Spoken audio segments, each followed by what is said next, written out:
Salam, hər vaxtınız xeyir olsun dəyərli izləyicilərim. Bu günləri sizlərə çox asan hazırlanan, dadlı, ləzzətli, yumuşaq, möhtəşəm bir şirniyyat hazırlayacağım. Mütləq videonun sonuna dək izləyin, keçək hazırlamasına. Şirniyyatımızı, xəmirin hazırlamaq üçün bizə lazımdır 400 qram kəsmik.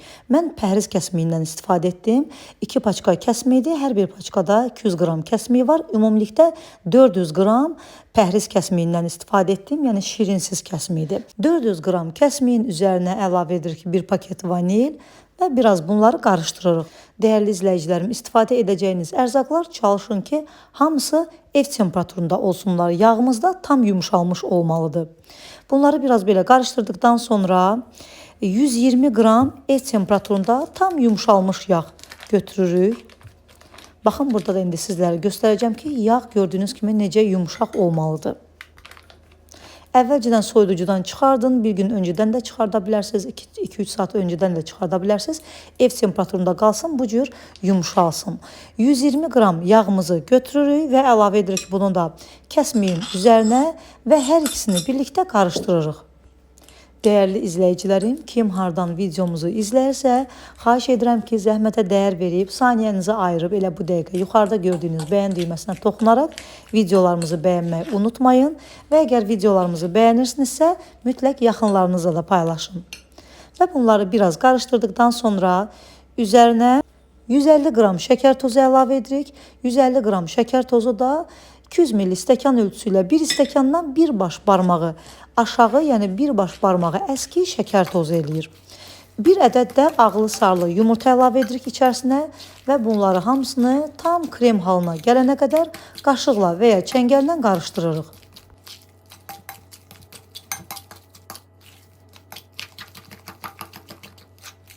Xəmir çox tez və asan başa gələn bir xəmirdir. Gördüyünüz kimi, baxın, tam krem halına gəldikdən sonra sonda isə unumuzu əlavə edirik, hissə undan bir hissəsini əlavə edirik və üzərinə 1 çay qaşığı da dolu qabartma tozu əlavə edirik. Qabartma tozunun bir paketini, yəni hamısını əlavə etmirik. Çünki bu un miqdarı üçün 1 paket qabartma tozunun hamısı çoxdur. 1 çay qaşığı dolu əlavə edirik, qalanını isə saxlayırıq, yəni istifadə etmirik. Və başlayırıq əvvəlcə biraz spatula ilə, yəni qaşıqla biraz qarışdırırıq xəmirimizi. Unumuzdan yenə bir qədər əlavə edirik. Daha sonra isə artıq başlayırıq xəmirimizi əlimizlə yoğurmağa. Xəmir çox yumuşaq bir xəmir olur. Ondan qeyd edim ki, mən bu xəmir üçün ümumilikdə 365 qram undan istifadə etdim. 365 qram unda tərəzisi olmayan xanımlarımızın nəzərinə çatdırım ki, hər zaman videolarımda, reseptlərimdə istifadə etdiyim 200 ml stəkan ölçüsü ilə 2 stəkan yarımdan 2 xörək qaşığı artıq un eləyir. Yəni 2 stəkan yarım unumu əlavə etdim, xəmirimi yoğurdum, sonda baxdım biraz əlimə yapışır. Əlavə olaraq da 2 xörək qaşığı da undan istifadə etdim. Yəni artıq un əlavə etməyin. Xəmir çox yumuşaq bir xəmir olur. Xəmiri gözlətməyə ehtiyac yoxdur. Xəmiri yoğuran kimi dərhal masanın üzərinə də biraz un səpirik və gördüyünüz kimi xəmiri biraz belə uzunsov şəkildə düzəldib tən ortadan eyni bərabərdə olmaqla xəmiri 2 hissəyə bölürük və böldüyümüz hər bir hissəni də kündələyirik. Kündələdikdən sonra altına biraz un səpirik, üzərini də salafanla örtüb çox yox bir 6-7 dəqiqə müddətində kündələrimizi gözlədirik və bu müddətdə də içliyi hazırlayırıq. Xəmiri də gördüyünüz kimi elə ev temperaturunda, yəni masanın üzərində içliyi hazırlayana qədər gözlədirik. İçlik üçün də 150 qram qoz ləpəsi götürmüşəm. 150 qram qoz ləpəsini rondodan keçirtdim və üzərinə 80 qram şəkər tozu əlavə etdim. 80 qram şəkər tozu da 4 dolu xörək qaşığı şəkər tozu eləyir. Əgər hiliniz olarsa, yarım çay qaşığı da hil ədviyyatından da istifadə edə bilərsiniz. Qarışdırırıq, içliyimiz hazırdır.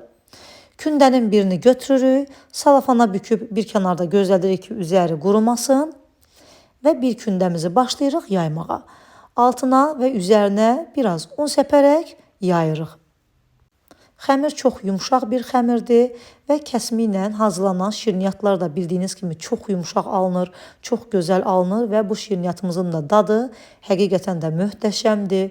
Pambıq qədər yumuşaq, çox ləzzətli alınır. Mütləq hazırlayın. Ümid edirəm ki, sizlər də bəyənərsiniz. Və xəmirimizi gördüyünüz kimi baxın beləcə biraz nazik açırıq. Sonradan xəmirə qətiyyən un səpmirəm. Elə birincidən nə qədər un səpirəmsə, yəni çox aşırı un səpmək lazım deyil. Biraz altına və üzərinə un səpərək gördüyünüz şəkildə xəmirimizi yayırıq. Baxın, beləcə xəmiri nazik yaydıqdan sonra içliyi də gözə yarı olaraq 2 hissəyə bölürük. Bir hissəsini bir kündəmizin üzərinə səpirik. Qalan içliyi də digər kündəmiz üçün saxlayırıq. İçliyi səpdikdən sonra hər tərəfinə eyni bərabərdə olmaqla əlimizlə yaxşıca yayırıq və rulon formasında ehmalca yavaş-yavaş bükürük. Əgər qoz ləpəsi olmazsa, onda siz şəkər tozunu darçınla qarışdıraraq içlik əvəzi olaraq səpə bilərsiniz. O cürdə dadlı olur, amma inanın ki, qoz ləpəsi ilə mükəmməl, çox ləzzətli olur. Yəni mən çox bəyəndim bu içliklə. Baxın, beləcə bükdükdən sonra kənar xəmirləri də yapışdırırıq. Xəmir çox yumuşaq, çox az da biraz belə ələ yapışqanlığı olduğu üçün rahatlıqla kənar hissələri büküldü. Bu hissəsini də bükürük və bu hissəsini alt hissəyə beləcə gətiririk. Üzərindən qətiyyən belə basaraq yaslatmırıq və bıçaq vasitəsilə, xəmir kəsən vasitəsilə 2 barmaq enində olmaqla xəmirimizi kəsirik və beləcə digər kündəmizi də hazırlayıb məsafəli şəkildə listimizə düzürük. Kanalıma yeni qoşulan izləyicilərimin nəzərinə çatdırım ki, Kəmalə Kərimli 82 vloq yazaraq vlog kanalıma da mütləq abunə olun. Vlog kanalımda da bir-birindən gözəl, fərqli, maraqlı videolar sizi gözləyir. İnşallah yaya doğru getdikcə də orada da çox gözəl videolar sizlər üçün çəkib paylaşacağım. Ona görə mütləq həmin kanalıma da abunə olun. Orada da dəstəyinizi gözləyirəm. Vlog kanalıma da abunə olduqdan sonra yuxarıda gördüyünüz orada zəng işarəsi olur, yəni bildiriş işarəsi olur. Həmin işarəni də, zəng işarəsini də aktiv edin ki, bildirişləri də açın ki, hər zaman paylaşdığım yeni videolardan sizlər də xəbərdar olasınız. Və dəyərli izləyicilərim, baxın, bu da ikinci kündəmizdir. İkinci kündəni də eyni olmaqla, yəni eyni üsulla üzərinə altına çox az un səpdim, yayıram və qalan içliyi də bunun üzərinə səpirəm. Yenə də qeyd edirəm, yayarkən çalışın çox qalın yaymayın, yəni biraz incə yayın ki, çünki rulon formasında büküləndə xəmir çox qalın qalmasın. Və qalan içliyi də üzərinə səpirəm hər tərəfinə. Yenə də bunu da eyni üsulla rulon şəklində bükürəm. Bükdükdən sonra 2 barmaq enində kəsirəm və bunları da məsafəli şəkildə listimizə düzürəm. Və sobanda öncədən mütləq yandırmaq lazımdır. Bunların üzərinə yumurta çəkmirik, heç bir şey çəkmirik, sadə formada bişiririk. Əvvəlcədən isidilmiş sobamda mən konveksiya rejimində 170 dərəcədə sobamın ən aşağı gözündə bişirdim. 30 dəqiqə müddətində üzəri altı xına kimi qıpqırmızı qızarır. Götürürük və tam soymasını gözləyirik. Konveksiyasız adi sobalarda da 180 dərəcədə bişirə bilərsiniz. Mən sobanın ən alt gözündə bişirdim.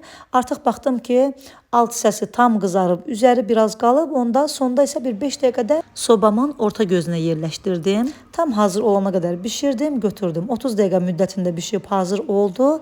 Tam soyduqdan sonra istəsəniz zövqə görədir, üzərinə şəkər pudrası da səpə bilərsiniz. Amma mən səpmədim, çünki bu cür çox gözəl görünürlər. Tam soymasını gözləyirəm. Tam soyduqdan sonra kəsib yumşaqlığında sizlərə göstərəcəm. Verdiyim bu reseptlə bir list dolu, digər listə də 5-6 dənə artıqlaması ilə bişirdim. Yəni ikinci listim tam dolmadı. Çox gözəl alındılar. Baxın, gördüyünüz kimi bu cür qəşəng xına kimi qızarır. Və inanın ki, ətri də bütün mətbəximi bürüyüb, çox gözəl alınır. Yumuşaq, ağızda əriyən, möhtəşəm bir şirniyyatdır. Çay süfrəsinə yaraşan, kim ki kəsmiyeli şirniyyatları sevir, mütləq bunu hazırlayın. Bilirəm ki, çox bəyənəcəyiniz bir şirniyyat olacaq.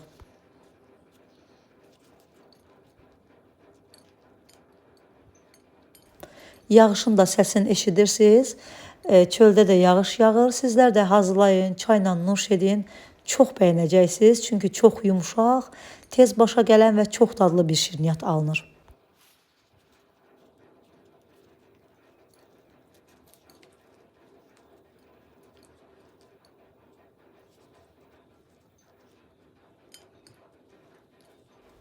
Göz haqqınızı halal edin. Bura qədər videomu izləyib, bəyənən və hər zaman mənə dəstək olan izləyicilərimə ayrı-ayrılıqda öz təşəkkürümü bildirirəm. Yeni videolarda görüşmək ümidi ilə sağ olun, salamat qalın.